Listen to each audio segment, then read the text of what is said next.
Halo, halo, saya Gali Junior. Di video ini saya ingin memperjelaskan UTS jaringan wireless dan mobile. Langsung saja. Soal pertama, jelaskan cara kerja prinsip komunikasi wireless network. Wireless memiliki variasi cara kerja tergantung pada jenisnya. Namun secara umum, cara kerja teknologi nirkabel menggunakan prinsip dasar yang sama, yaitu melibatkan proses pengiriman sinyal radio atau gelombang elektromagnetik dari perangkat pemancar, kemudian sinyal tersebut akan diterima oleh perangkat penerima. Dalam hal jaringan seluler, sinyal-sinyal radio dari perangkat pengguna akan ditangkap oleh menara seluler, kemudian diteruskan melalui jaringan operator seluler untuk mencapai tujuan akhir seperti server internet atau perangkat lainnya. Sementara itu, dalam jaringan jenis Wi-Fi, router bertindak sebagai perangkat pemancar yang mengirimkan sinyal radio ke perangkat lain yang terhubung dengan router tersebut. Contohnya seperti smartphone, laptop, CCTV, smart TV, dan lain-lain. Contohnya seperti gambar di samping. Router sebagai media pemancar sinyal kepada barang-barang elektronik. Oke, selanjutnya soal nomor 2, jelaskan permasalahan utama dalam wireless network. Di sini saya menuliskan 4 masalah yang sering ada di wireless network, antara lain ada intervensi sinyal, kedua ada jangkauan terbatas, ketiga masalah keamanan, dan yang keempat kestabilan dan kecepatan koneksi. Intervensi sinyal. Jaringan nirkabel sangat rentan terhadap gangguan dari berbagai sumber karena menggunakan gelombang radio.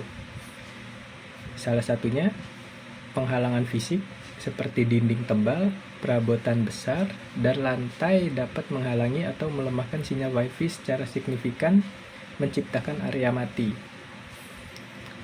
Yang kedua, perangkat elektronik lain seperti gelombang mikro, telepon nirkabel, perangkat Bluetooth, dan bahkan jaringan Wi-Fi tetangga yang menggunakan saluran yang sama dapat saling mengganggu sinyal. Yang terakhir, banyak pengguna. Terlalu banyak perangkat yang terhubung dan menggunakan saluran yang sama secara bersamaan dapat menyebabkan kemacetan bandwidth dan kinerja yang lambat. Nah, itu salah satu masalah pada intervensi sinyal. Selanjutnya, jangkauan yang terbatas. Sinyal radio memiliki jangkauan yang terbatas dan kualitas menurun seiring bertambahnya jarak dari router atau titik akses. Hal ini berbeda dengan jaringan kabel yang koneksinya cenderung stabil sepanjang kabel masih dalam kondisi baik. Nah, saya sudah memasukkan gambarnya di sini.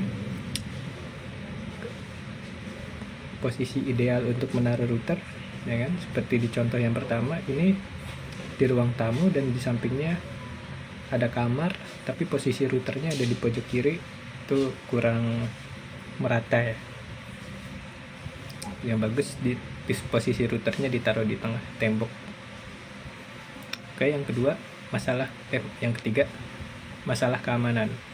Jaringan nirkabel memiliki lebih banyak kelemahan keamanan dibandingkan dengan jaringan kabel. Sinyal dapat diakses atau disadap dari luar area fisik gedung jika tidak diamankan dengan benar menggunakan enkripsi yang kuat seperti WPA2 atau WPA3. Konfigurasi keamanan yang tidak tepat, seperti penggunaan kata sandi yang lemah atau tanpa menggunakan kata sandi. Dan yang ketiga, kestabilan dan kecepatan koneksi. Meskipun nirkabel terus berkembang, kecepatan dan stabilitas cenderung lebih rendah daripada jaringan kabel dalam kondisi ideal. Koneksi nirkabel lebih sering mengalami putus nyambung dan dapat menurunkan produktivitas, terutama untuk aktivitas yang membutuhkan bandwidth tinggi dan latensi rendah seperti gaming online atau transfer data besar. Nah, itu berikut yang tadi saya sebutkan masalah utama dalam wireless network ya, karena sangat rentan terhalang oleh tembok, terus jangkauan jauh, password terlalu lemah, dan lebih bagus pakai kabelan. Yang soal ketiga, jelaskan pita frekuensi gelombang elektromagnetik yang digunakan sebagai frekuensi carrier untuk wireless network jenis radio dan spektrum cahaya. Pita frekuensi gelombang elektronik untuk jaringan nirkabel dan spektrum cahaya berada pada bagian spektrum yang berbeda, dengan frekuensi cahaya tampak yang jauh lebih tinggi daripada gelombang radio. Pita frekuensi wireless network jenis radio, jaringan nirkabel jenis radio seperti Wi-Fi, Bluetooth, seluler menggunakan gelombang radio yang merupakan bagian dari spektrum elektromagnetik dengan frekuensi antara 3 Hz hingga 300 GHz. Beberapa pita frekuensi umum yang digunakan meliputi pita ISM, industrial, scientific, dan medical. Kedua, 2,4 GHz dan pita 5 GHz. Lalu yang terakhir, pita seluler seperti 4G atau 5G. Selanjutnya ada spektrum cahaya. Spektrum cahaya tampak adalah bagian dari spektrum elektromagnetik dengan frekuensi yang jauh lebih tinggi daripada gelombang radio. Cahaya tampak tidak digunakan sebagai frekuensi carrier dalam jaringan nirkabel radio konvensional, tetapi dalam teknologi komunikasi optik seperti serat optik atau komunikasi cahaya tampak, visible light communication atau VLC. Frekuensi spektrum cahaya tampak berkisar antara 400 hingga 750 terahertz. Oke, selanjutnya untuk soal nomor 4, jelaskan cara komunikasi data dengan teknologi CDMA, WDM, TDMA, dan OFDM dalam wireless network. Yang pertama ada CDM, Code Division Multi Access, adalah teknologi spektrum sebar yang memungkinkan beberapa pengguna berbagai saluran frekuensi yang sama pada waktu yang bersamaan.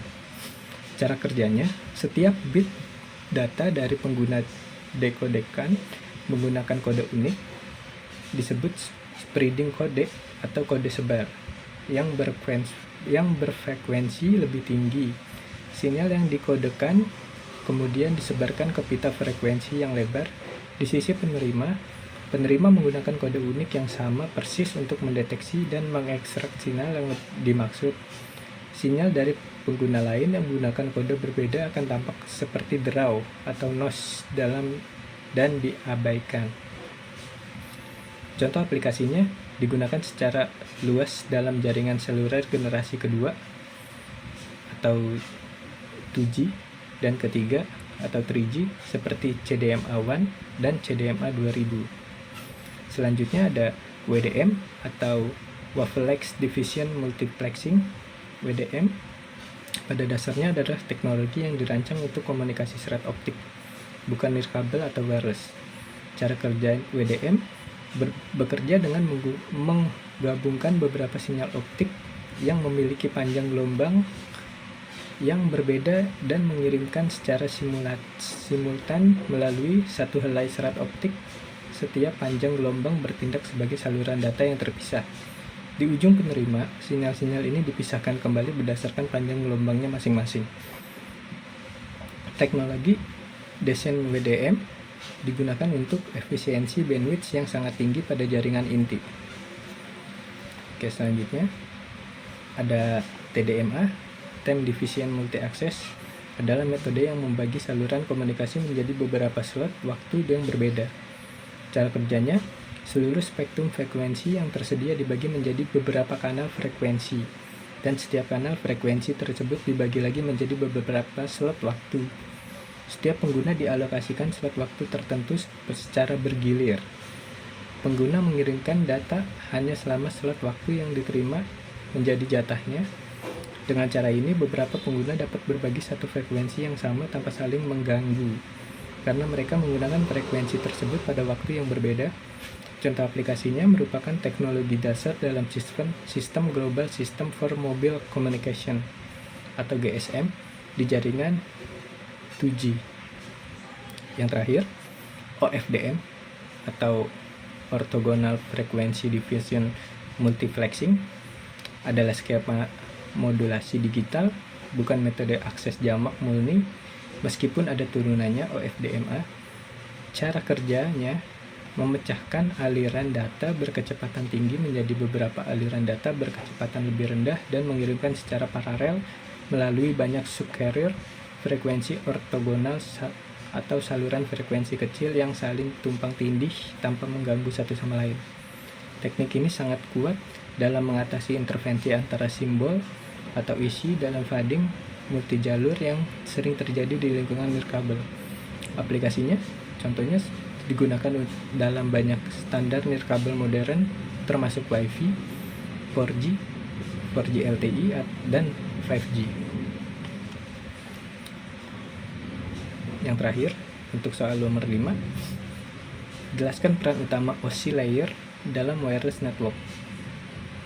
Peran setiap lapisan secara umum dalam konteks wireless ada 7 lapisan layer. Ada layer 7 aplikasi menyediakan antarmuka untuk aplikasi pengguna HTTP, FTP yang mengakses jaringan nirkabel. Selanjutnya layer 6 presentation atau presentasi menangani format data, enkripsi, dan kompresi agar data dapat dipahami di berbagai perangkat nirkabel. Selanjutnya layer 5 session atau sesi mengatur, mengelola, dan mengakhiri sesi komunikasi antar perangkat nirkabel seperti koneksi VoIP atau streaming. Selanjutnya layer 4 transport atau transportasi yang memastikan pengiriman data yang andal atau cepat antara host nirkabel mengelola segmen. Selanjutnya ada layer 3 network atau jaringan menentukan rute paket data melalui berbagai jaringan nirkabel dan kabel, IP address atau routing. Selanjutnya layer 2 data link atau tautan data mengelola akses media nirkabel, MAC addressing, control access, mendeteksi kesalahan pada frame data. Yang terakhir layer 1 fisikal atau fisik mengubah bit data menjadi sinyal radio, gelombang elektromagnetik, dan sebaliknya, menentukan standar transmisi fisik seperti frekuensi modular. Oke, ada contoh gambarnya seperti di samping. 7 layer. Layer 1 fisikal, layer 2 data link, layer 3 network, layer 4 transport, layer 5 session, layer 6 presentation, layer 7 aplikasi. Oke, sampai di sini aja presentasi yang saya berikan.